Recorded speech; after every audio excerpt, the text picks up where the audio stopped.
Welcome back.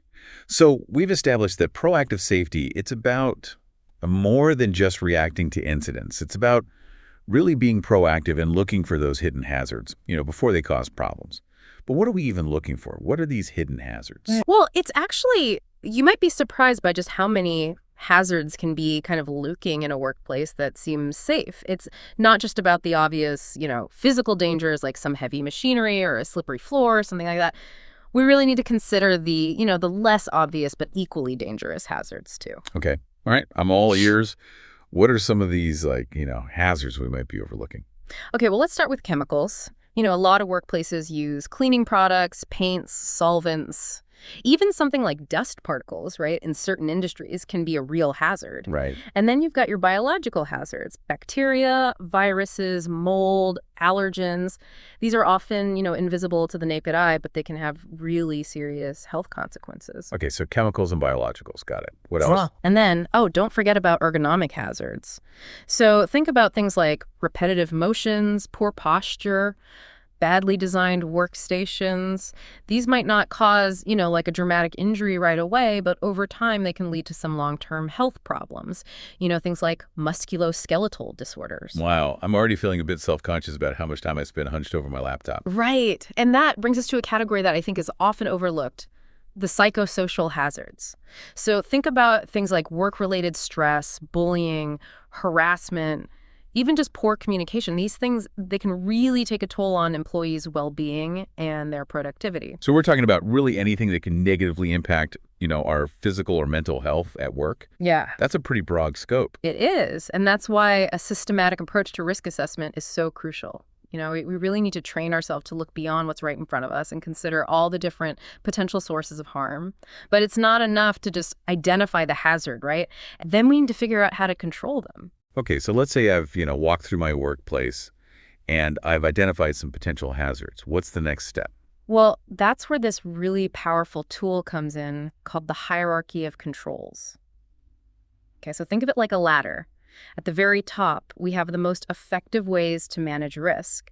And then as we move down the ladder, those controls, they become a little bit less reliable. So we always want to be aiming for the top rung of the ladder. Absolutely, yeah. Okay, so what does that look like? Okay, so the most effective way to control a hazard is to eliminate it completely.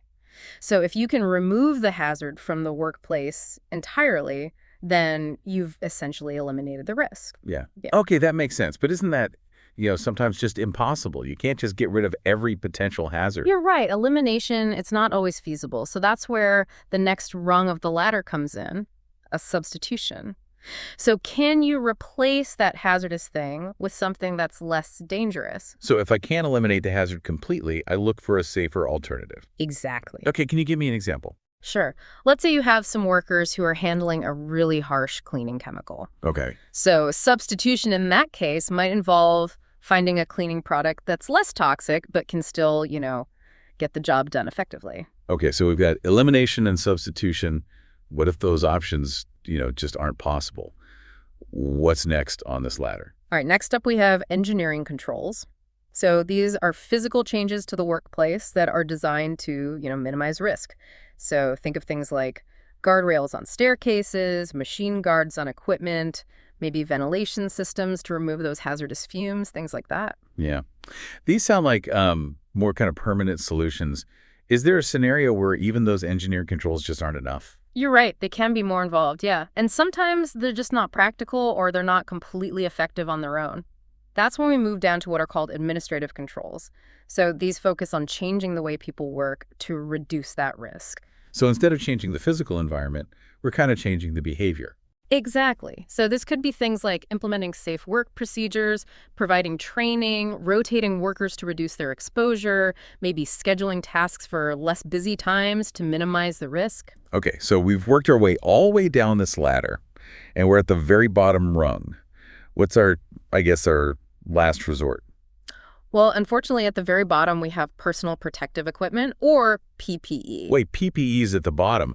I thought things like safety goggles and gloves, I thought those were like the main way to stay safe at work. Yeah, that's a really common misconception. And while PPE is important, and sometimes it's absolutely necessary, it should really be that last line of defense, not the first. So it's more of a Band-Aid than a cure. Exactly. PPE should always be used in conjunction with other higher level controls. Relying solely on PPE, it's kind of like, trying to stop a flood with just a single sandbag. Okay, I think I'm starting to see how this all kind of fits together, Hmm. but it seems like a lot to remember. How can they apply this hierarchy of controls in their own workplaces? That's a great question, and one that we'll explore in a lot more detail in part 3 of this deep dive. We're going to look at some real world examples of how companies have really successfully used this hierarchy of controls to create a safer work environment. Sounds good.